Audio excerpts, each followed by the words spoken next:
गोष्टीचं नाव आहे उंदराची टोपी.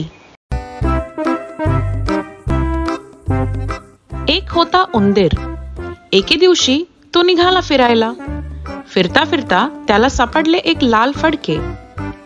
उंदराला वाटले आपण याची एक छानशी टोपी शिवावी, अगदी राजाच्या टोपीसारखी. मग उंदीर फडके घेऊन धोब्याकडे गेला आणि धोब्याला म्हणाला, धोबी दादा, माझे एक काम कराल का? मला एक फडके धुवून द्याल का? धोबी म्हणाला, बरं बाबा, आण इकडे तुझे फडके. मग धोब्याने फडके धुवून दिले. फडके घेऊन उंदीर गेला शिंप्याकडे.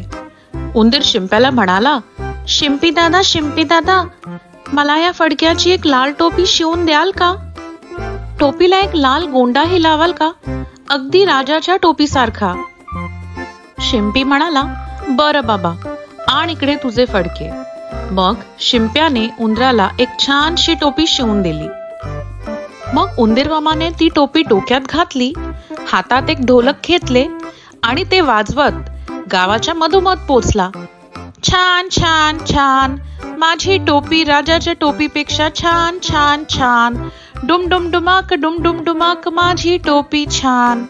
ही गोष्ट राजापर्यंत पोहोचली आणि राजाने त्यांच्या शिपायांना लगेच सांगितले, जा, त्या उंदीराला माझ्या समोर पकडून आणा. शिपायांनी उंदीराला पकडले आणि राजाकडे आणले. राजाने त्याची टोपी काढून घेतली.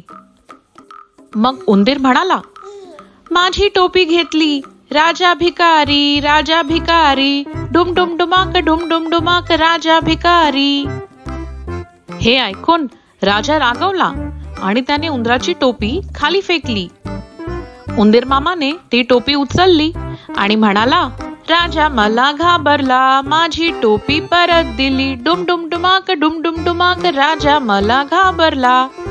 असं म्हणत तो राजवाड्यातून निघून गेला.